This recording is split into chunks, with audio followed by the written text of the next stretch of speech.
Hi, I'm Michael Hill. I'm a forest firefighter for the United States of America. Welcome to my worldwide journey to explore man's fascination with wildfire.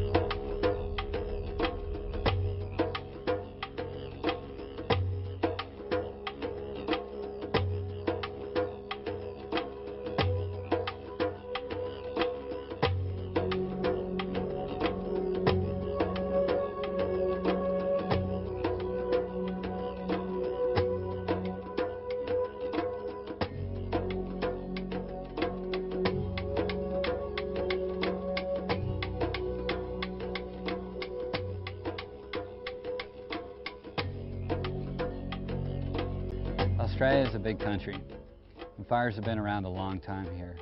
I can think of nowhere else where fire mixes as much with people as it does right here in the Strait of Victoria. Victoria occupies just 3% of the Australian continent, but in the last 150 years, half the economic damage done by wildfire has been done right here in the state of Victoria. There are major fires every summer in Victoria. However, every 10 to 13 seasons, conditions come together just right.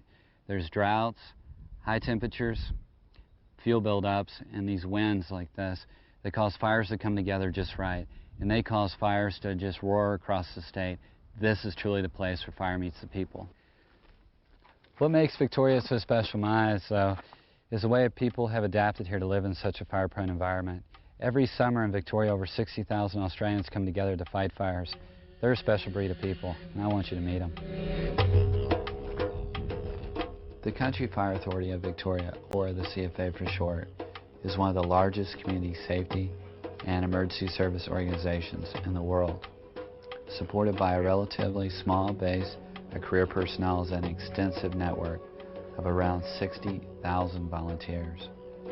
I've heard it said that the top 3 most dangerous urban interface areas in the world are Southern California, the south of France, and right here in Victoria, on the fringe of the huge city of Melbourne. On this dangerous urban fringe, the Montrose station is one of the CFA's most active.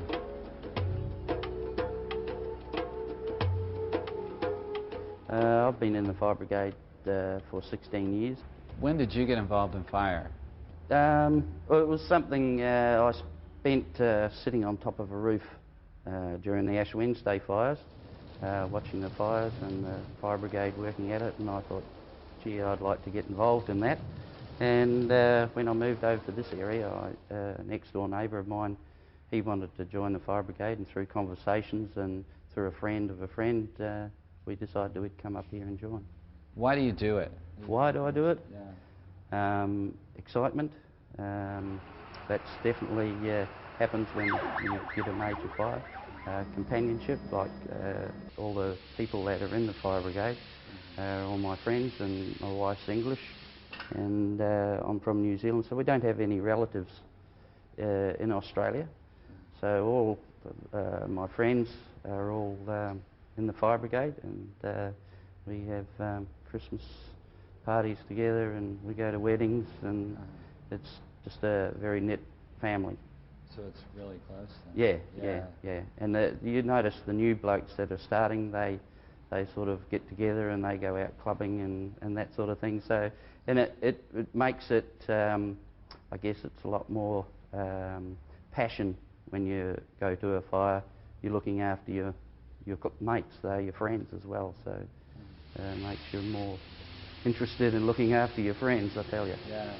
I guess that's you know, one of the things that you can do for your community. As a volunteer, you get involved in something. You know, everyone gets something out of the community, so it's a good thing to put something back. So it's kind of like a big family. Yeah, it is. As volunteers, it is a family because everybody's here doing it because they want to, not because it's just a job and I get paid for it. So when you go out on a fire, you're not getting paid. Is everybody a volunteer? Yeah, well, it's one of those things. Everybody's there because they want to be there and doing what they believe in. You know, so you know, you're getting the support from everyone. It's kind of like everybody coming together then. Yeah, and when you come back from a fire, usually a pager message goes over that the blokes who are at such and such fire are returning at 2 o'clock or something, and you know, everyone rallies back down here to get the truck prepared, ready to have to roll again, and just to talk over with the ones who were at the fires and how it went and what happened, and 'cause that sort of information is good. It's a learning curve for especially some of the younger ones that haven't been to major fires, and they should listen to people who have been to the big fires, because that's where you get your information from. So the volunteers come in off work after the truck comes back to see what happened? Yeah. Yeah, wow. Or, you know, they'll just get close to knocking off and they'll come back, or it might be 2 o'clock at night, and everyone will get out of bed and come down to welcome the boys back and get the truck ready in case it has to roll again. Yeah, you've got your experienced blokes around you. You know, everybody's got to start sometime. You know, the first time I went out with was experienced guys, and they sort of kept an eye on me, and I learnt from them, and then I enjoy passing it on to the other younger ones. What do you get out of fighting fires? The satisfaction of helping other people and doing good for someone else. It's like other people get involved in service clubs, so in this case it's giving something back to other people and the community. What's a high fire danger day like? When you get up of a morning and you know it's like a hot oven at 6 o'clock in the morning, and you know it's going to be in the 100 degrees or thereabouts, you know you've got a problem, and the hot northerly winds and low humidity, you know that you've got a problem, and then you just hope that no one's stupid who's going to go around and light fires, which they tend to do.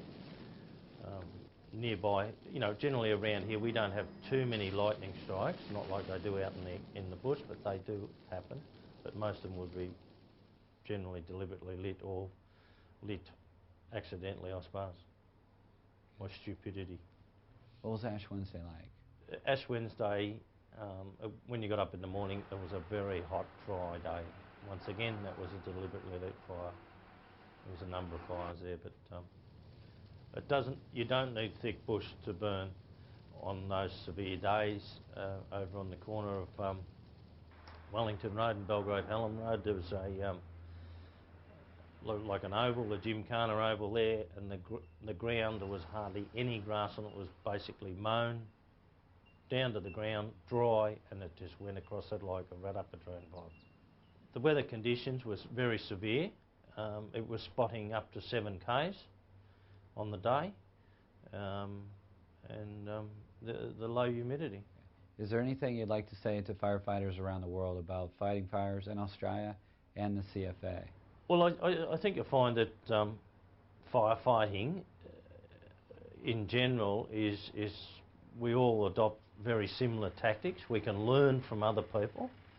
I know that the Americans, they have their, well, like yourself, a smoke jumper, they have their different tactics that they use. I was amazed to learn a lot about the way in which you go about fighting fires and the gear that you use.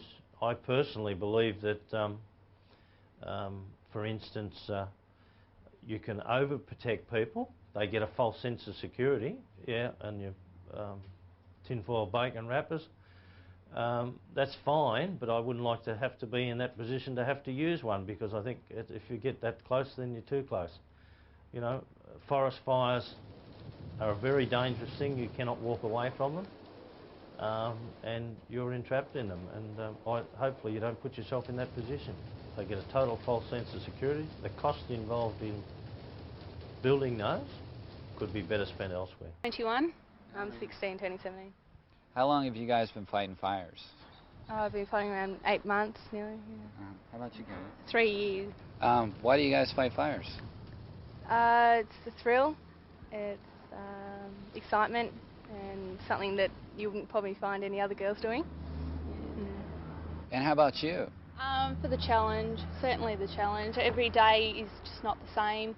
It's always different. You always turn out to something different. It might be the same call, but different in a lot of ways. Do you guys go on bushfires a lot?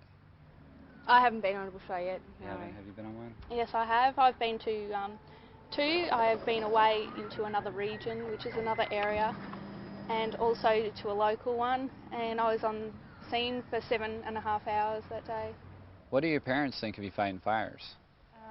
Well, Dad doesn't live with us, but Mum sometimes hates it. But she sometimes likes it, you know, we bought her a scanner.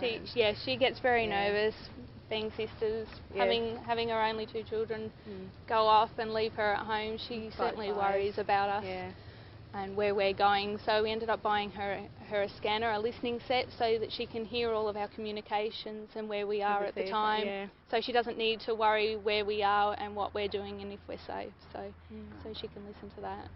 Cheree, how did you get into fighting fires? Since Kelly joined, I just kind of followed her. She was going out, running out of the house, putting all her gear on, looking okay, and going out would be and listen to the scanner and all that. And I just got an interest in, and been turning up for a while, and I started to get really, really interested. So here I am.